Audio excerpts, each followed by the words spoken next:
Hello students, welcome back to my channel Deep सिडुटेक। आज हम लोग डिस्कस करने वाले हैं जनरल साइंस का डे 3, जो कि टॉपिक है टाइप्स ऑफ मोशन। तो जितना तरह का टाइप्स ऑफ मोशन होता है वो आज हम लोग डिस्कस करने वाले हैं। तो पहला टॉपिक है लीनियर मोशन।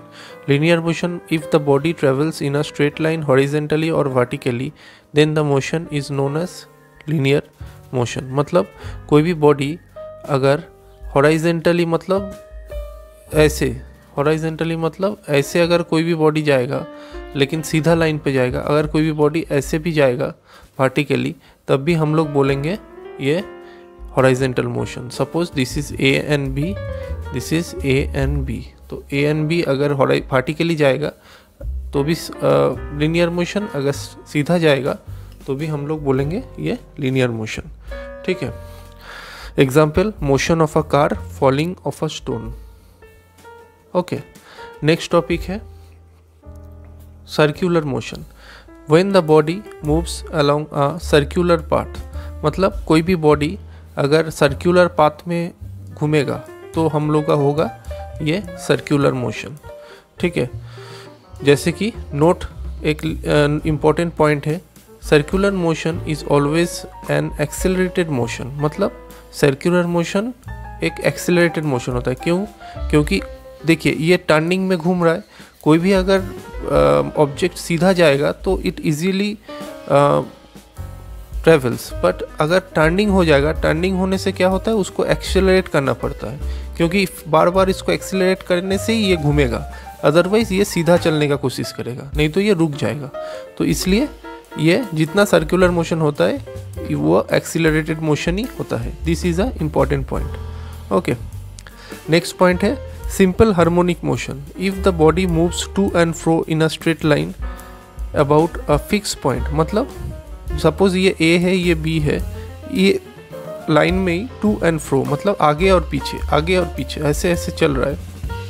तो जैसे कि ऐसे ऐसे चल रहा है तो इसको बोलेंगे हम लोग सिंपल हार्मोनिक मोशन। मतलब टू एंड फ्रो जा रहा है लेकिन एक फिक्स पॉइंट है। देखिए ए से बी तक ही जा रहा है, उसके आगे भी नहीं जा रहा है, इधर भी नहीं जा रहा है, इधर भी नहीं जा रहा है, सीधा ऐसे ऐसे घूम रहा है। तो इसका मतलब एक फिक्स पॉइंट से ये ट्रेवल कर रहा है टू एंड फ्रो, तो इसको हम लोग बोलेंगे simple harmonic motion. Okay. Periodic motion, the motion which repeats itself after a regular interval of time. मतलब कोई भी मोशन जो रिपीट होगा itself after a regular interval of time, मतलब कुछ भी इंटरवल के बाद वो हमेशा वो रिपीट होते जाएगा। जैसे कि movements of a hands in a clock.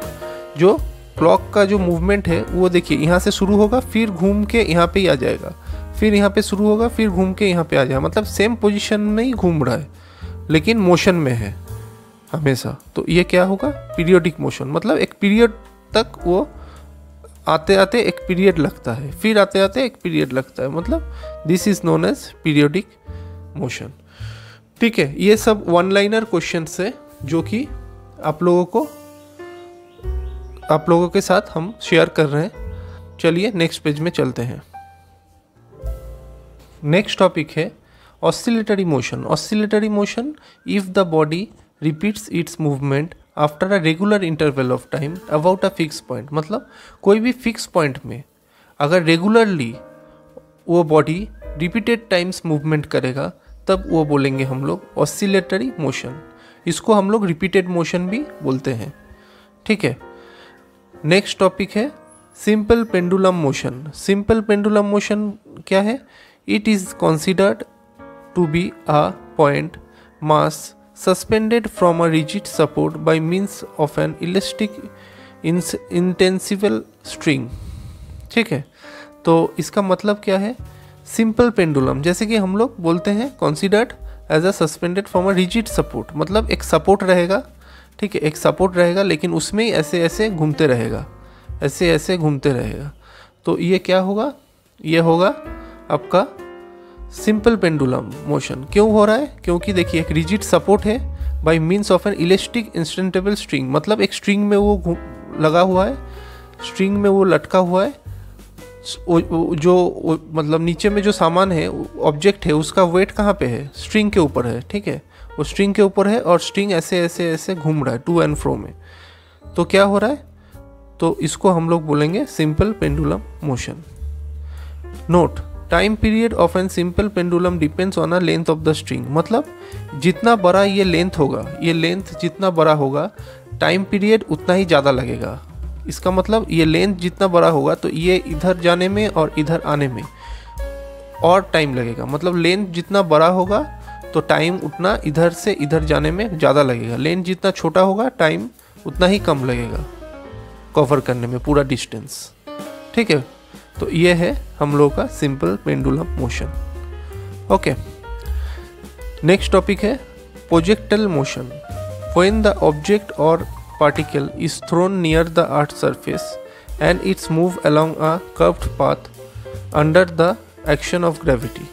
मतलब कोई भी ऑब्जेक्ट अगर ऑब्जेक्ट और पार्टिकल हम लोग थ्रो करेंगे अर्थ सरफेस पे, जैसे कि हम लोग यहाँ पे मिसाइल सब मतलब अर्थ का क्रस्ट में जैसे कि मिसाइल छोड़ते हैं, तो उसमें क्या होता है, उसमें वही चीज़ होता है, प्रोजेक्टाइल मोशन रहता है।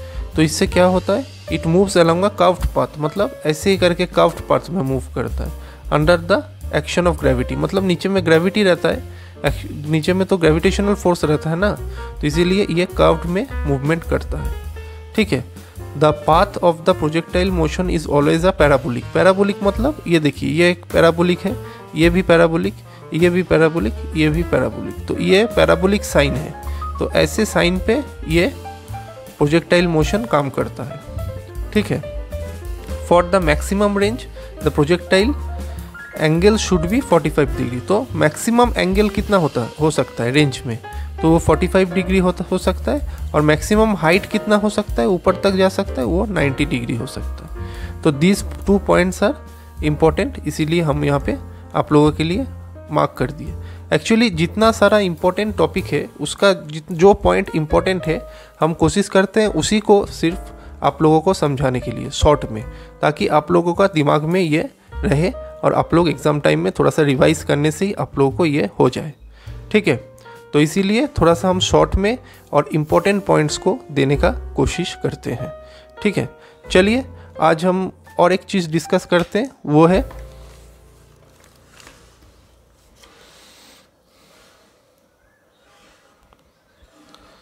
Equation of a motion. मतलब मोशन का कितना तरह का इक्वेशन है वो हम लोग आज डिस्कस करेंगे। बेसिकली मोशन का 3 इक्वेशंस है, ये 3 इक्वेशन लिख दिए हम।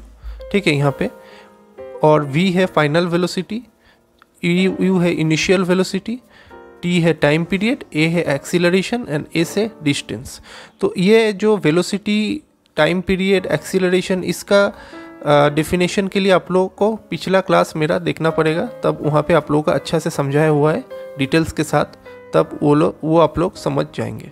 ठीक है, नेक्स्ट है equation of a free fall motion. Free fall motion मतलब अगर कोई ऑब्जेक्ट ऊपर से फ्री मतलब गिरेगा नीचे में, तो क्या है, ग्रेविटेशनल फोर्स है, इसीलिए हम लोग यहाँ पे ए के जगह में, एक्सीलरेशन के जगह में जी लिखेंगे। ओके, तो इसीलिए ये फ्री फॉल मोशन का फॉर्मूला से सिर्फ कुछ नहीं, यही फॉर्मूला रहेगा, एक्सीलरेशन के जगह में हम लोग ग्रेविटेशन को पुट कर देंगे। ओके, यहाँ पे लिख दिए height is equal to h is equal to height considered, जो h है उसको हम लोग क्या करेंगे, डिस्टेंस के जगह में h लिखेंगे। डिस्टेंस s था, यहाँ पे हाइट हो जाएगा वो, क्योंकि ऊपर से गिर रहा है ना, ऊपर से गिरने से तो हम लोग का जो जितना टाइम गिरने में लग रहा है वो क्या होगा, हम लोग का हाइट हो जाएगा, और g होगा acceleration due to gravity.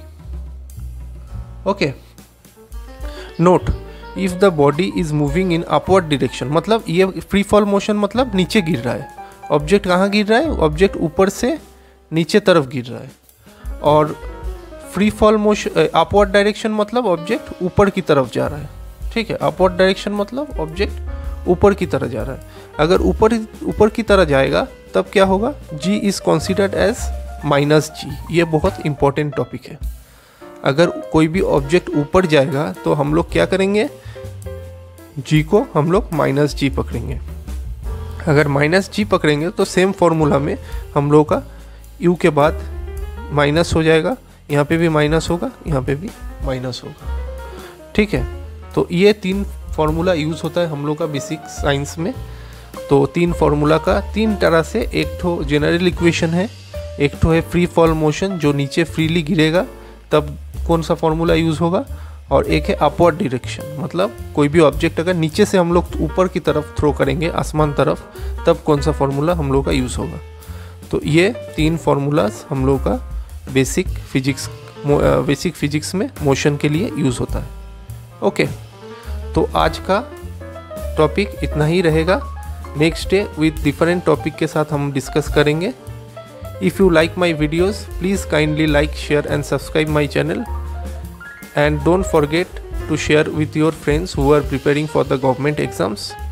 Till then, bye, take care, see you in the next day with new set of general science topic. Thank you.